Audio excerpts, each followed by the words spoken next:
Hello everyone, this is Ravindra Singh. Welcome to this CSAT course. We were studying rational numbers. We have studied different type of numbers. हम number systems पढ़ रहे थे जहाँ जिस particular topic से बहुत सारे सवाल यूपीएससी सीसैट के अंदर मैथ्स वाले पोर्शन अर्थमेटिक वाले पोर्शन से पूछे जाते हैं।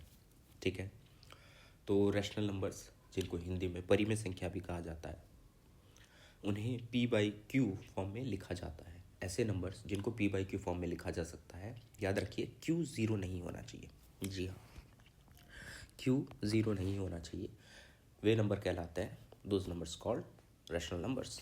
ठीक है, फॉर एग्जाम्पल कोई आपसे पूछे क्या एक रैशनल नंबर है?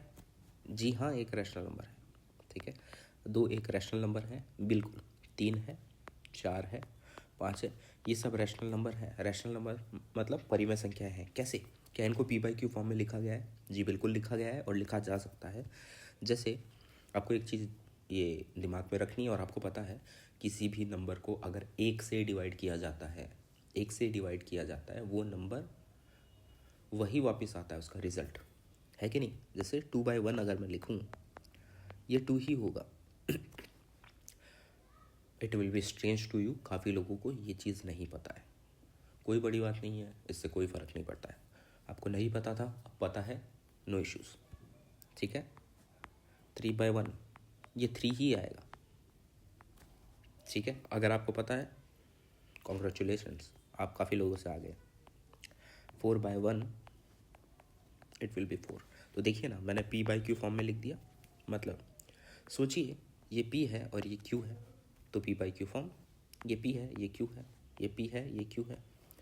तो आप कह सकते हैं P/Q फॉर्म में जो भी नंबर लिखा जा सकता है वो क्या है? रैशनल नंबर है। ठीक है, अब कुछ तरह के मतलब ऐसे नंबर्स जो फ्रैक्शन में होते हैं। ठीक है, फ्रैक्शन मतलब let me show you like this. अगर कोई नंबर 1.2 लिखा हुआ है, डेसिमल बोलते हैं इनको, डेसिमल नंबर्स, तो क्या ये रैशनल नंबर है? जी बिल्कुल। 12/10 आप इसे लिख सकते हैं। ये मैंने 10 क्यों लिखा है जी नीचे?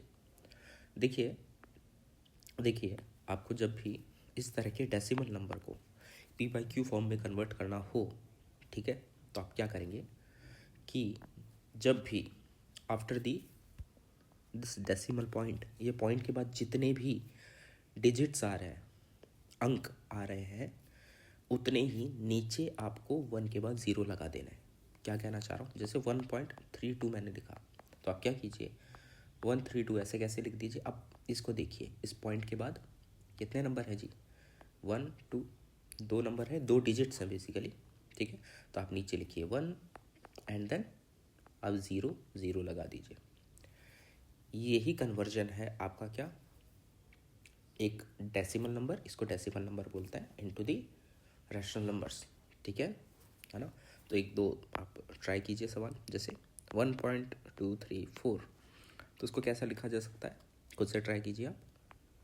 जी हाँ, इसको ऐसे लिखेंगे, 1 लिखूँगा, उसके बाद देखूँगा कि ये जो पॉइंट है डेसिमल पॉइंट, उसके बाद कितने डिजिट्स हैं। 1 2 3 डिजिट्स हैं, तो 1 2 3 ये लीजिए, ये P/Q फॉर्म में कन्वर्ट हो गया है। समझ पा रहे हैं आप? जी हाँ, तो इसी तरीके से इन नंबर्स को भी हम लिख सकते हैं P/Q फॉर्म के अंदर। ठीक है, जिन नंबर को P/Q फॉर्म में लिखा जा सकता है वो है रैशनल नंबर्स। बट ध्यान देने वाली बात क्या है, ये नीचे वाला पोर्शन कभी भी 0 नहीं होना चाहिए दोस्तों। ठीक है, आई होप यहाँ तक आपको समझ में आया होगा, नो इश्यूज़। ठीक है, अच्छा, थोड़ा आगे सोचते हैं, आगे बढ़ते हैं इस बारे में। मैं आपको और सवाल देता हूँ, आप सोचिएगा। Look at this number 10/3। आप इसको डिवाइड कैसे करेंगे? अपनी जो बचपन में सीखी हुई टेक्निक है उसी से करते हैं, divisor, dividend, quotient and remainder, है कि नहीं। 3 से जब 10 को डिवाइड किया गया तो इसी तरह लिखा जाएगा। जो नीचे होता है डिनोमिनेटर में, उसको यहाँ लिखा जाता है, न्यूमरेटर वाले को वहाँ लिखा जाता है। ठीक है, okay, divisor, dividend and then remainder, quotient. ठीक है, देखिए यहाँ पे क्वेश्चन को लिखेंगे, नीचे रिमाइंडर आएगा, 3 3 हम बोलेंगे तो 9 आएगा बिल्कुल। बचा कितना जी? 1, ठीक है, बचा कितना? 1। अब 1 को आप फर्दर डिवाइड नहीं कर पाएंगे, ठीक है, तो इसको कैसे लिखा जा सकता है वो मैं आपको दिखाने का प्रयास कर रहा हूँ। 3:1/3 कैसे? देखिए यहाँ से शुरू कीजिए, यहाँ से शुरू कीजिए, है ना, यहाँ से शुरू कीजिए, उसको लिखिए यहाँ पर, और जो भी आपका रिमाइंडर बचा हुआ है उसको यहाँ पर लिखिए, और जिससे आपने डिवाइड किया है डिवाइजर, उससे उसे यहाँ पर लिखिए नीचे की तरफ, ठीक है, इट इज़ सेम। अच्छा, इसको और कैसे लिख सकते हो आप इसको ऐसे भी लिख सकते हो, ठीक है, आप इसको इस तरीके से भी लिख सकते हो, सेम बात है। तो ये तीनों फॉर्म सेम है, ठीक है। देखिए ये p/q फॉर्म में कन्वर्ट करी गई है, की गई है, तो ये रैशनल नंबर है ना, है कि नहीं, ये एक रैशनल नंबर है। आगे मैं बताना चाहता हूँ, आप इसको फर्दर डिवाइड कीजिए। सिर्फ देखने से अगर हम बता पाएँ कि कोई नंबर रैशनल नंबर है कि नहीं, तो कैसे बताएं? हम उसको p/q फॉर्म में भी ना कन्वर्ट कर पाएँ, मतलब करें तो भी हम बता पाएँ कि ये रैशनल नंबर है कि नहीं, ठीक है। देखिए आप इसको फर्दर डिवाइड करना चाहते हैं तो आप पॉइंट लगाइए, क्योंकि 3 तो डिवाइड नहीं कर पाएगा 1 को, तो पॉइंट लगाते हैं तो एक 0 यहाँ पर मिल जाएगा। देन आप फर्दर 3 से डिवाइड कीजिए, 3 3 9, 1 बच जाएगा। अब आपने एक बार पॉइंट लगा ही दिया तो आप 10 लेते रहिए, फिर 3 बार जाएगा, फिर 1 बचेगा, फिर अगेन 0 लिखिए यहाँ पर, 3 टाइम्स चला जाएगा। इस तरीके से आप करते जाइए, ये जाता ही जाएगा ऐसा।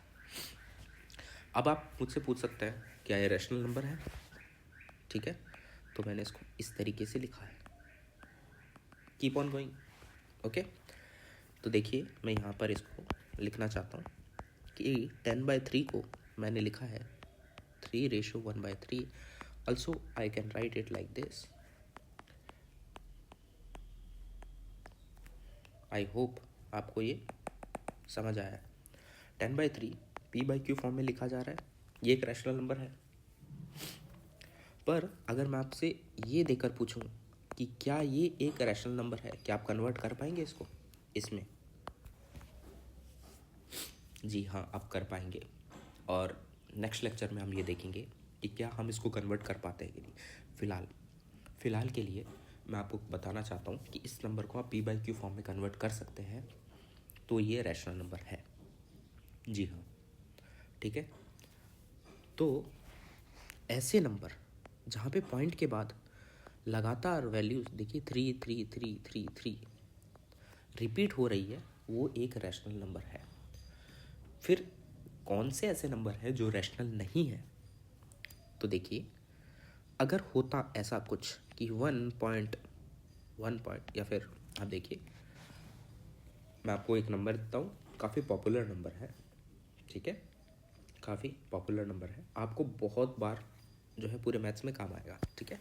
देखिए 3.14159 ETCSS।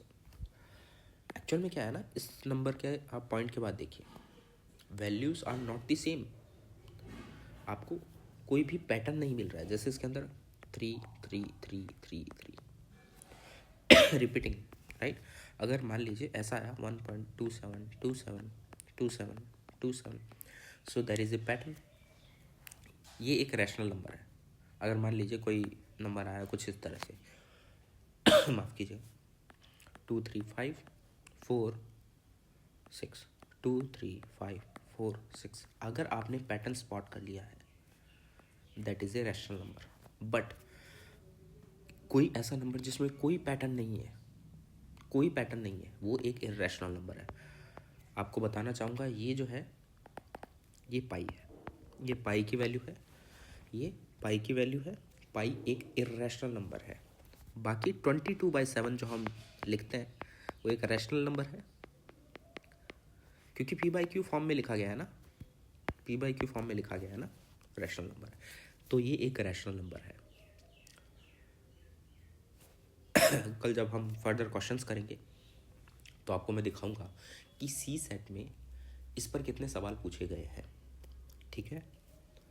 मैं आपको कन्वर्जन भी बताऊंगा कि ऐसे नंबर्स जो फ्रैक्शन के बाद रिपीटेड वैल्यू या फिर रिपीटेड पैटर्न फॉलो करता है उनको किस तरीके से रैशनल फॉर्म में पी बाई क्यू फॉर्म में कन्वर्ट किया जा सकता है। Thank you very much.